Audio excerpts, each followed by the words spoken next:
watching Countdown to Kickoff, Tampa Bay versus Pittsburgh, right here on MOR. Brought to you by Yingling Traditional Lager.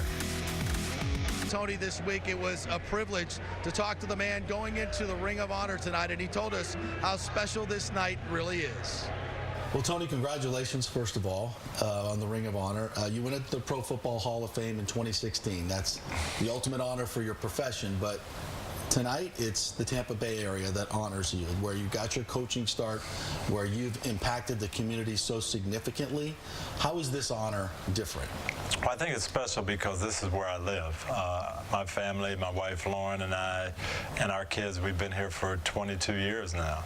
And when you get honored in your home base by your hometown people and the organization that you started with, it's very, very special.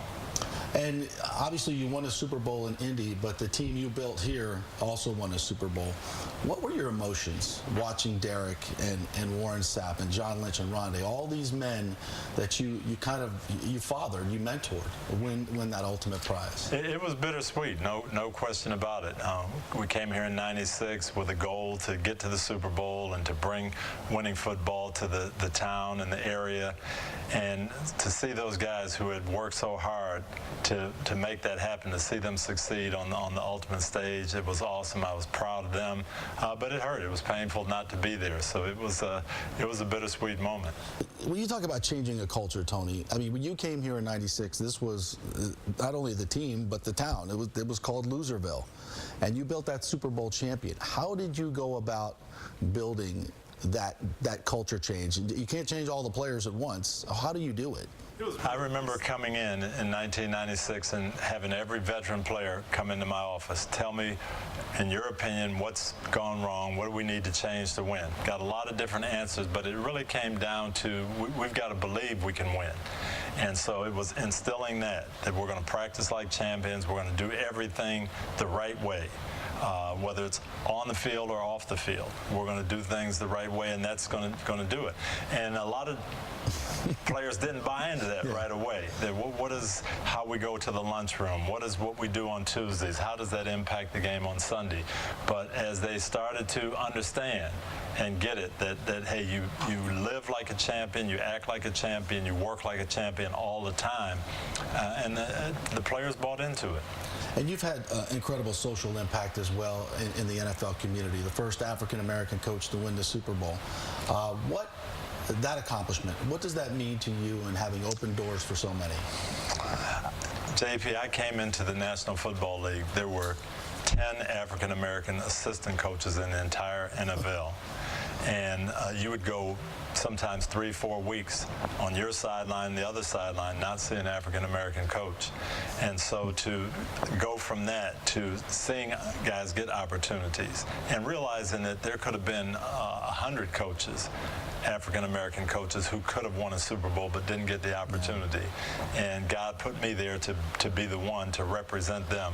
That was special. But then I also had an opportunity to say, you know what, those doors maybe that didn't get open before, I can open some of those. And to hire Mike Tomlin and Lovie Smith and Herm Edwards and Leslie Frazier and to see them go on and have tremendous success, that's been very, very proud moments for me.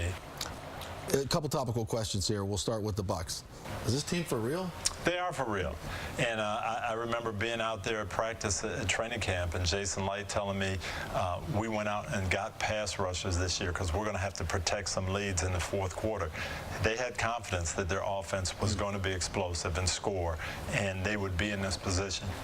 Watching the players practice, they had confidence. So, yes, this team is absolutely for real.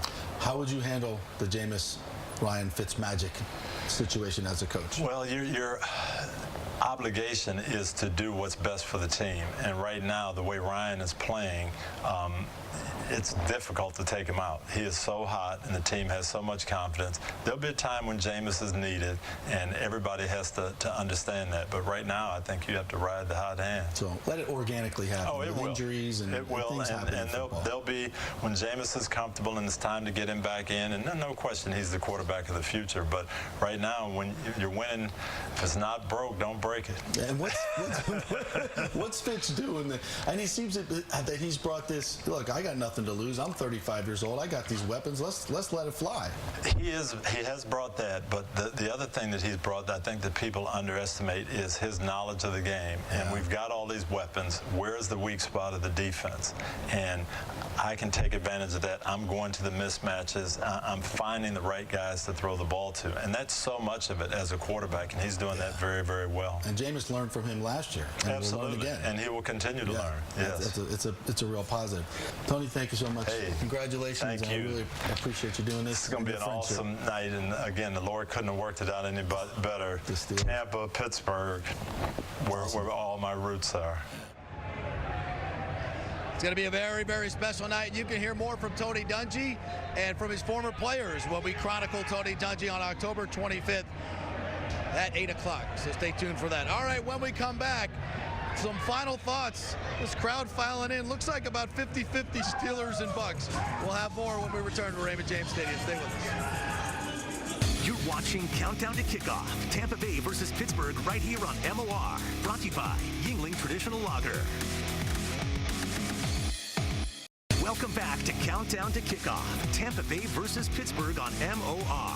Brought to you by Yingling Traditional Lager. The atmosphere is absolutely electric here. Monday Night Football, the Bucs are 2-0 against the storied Pittsburgh Steelers franchise. It should be a night to remember. And the fans already well lubed and ready to go. Well, Tony Dungy going into the Ring of Honor tonight, and a lot of fans remember the glory years when Tony turned this team around. We talked to some of those fans last week. All right, so back to the Dungy years. You were here for that, setting up for the Super Bowl. Your thoughts on Tony? Class act. He took this organization where it needed to be. He was the right guy at the right time to get all these guys together, the talent they had, and he built the foundation for those players. Tony Dungy is the best coach I have ever known. I've met him a couple times, which was awesome, and he's a player's coach. He knows this game so well. He prepares well. He prepares his players well, and it's awesome. You think he's the guy? He's the guy that set us up for the Super Bowl? Absolutely, yeah. John Gruden just walked into that. Love Gruden, but not so much anymore. But well, I hope they remember me as someone who helped shape the course of the franchise and got people excited about Tampa football again. I hope they remember me as a coach who had very good teams but had some great young men playing, and that I tried to lead those young men in the right way, in the right direction, and that my focus wasn't just on winning games, but it was on being the best that we could be on and off the field. And if they think that, I'd be happy. The great Tony Dungy right there. Well, we're just about close to kickoff. Don't forget, do not turn that channel. You can watch the game right here on MOR-TV and Glorious HD. Now, just recap some of the injuries. The Steelers down a couple of offensive linemen. That should give the Buccaneers a little bit of an edge. The Bucs 2-point underdogs on this Monday night. And teams that normally, those underdogs on Monday night, road teams do not fare so well. So this could be the night for the Buccaneers to go to 3-0. Thanks so much for watching. Enjoy the game.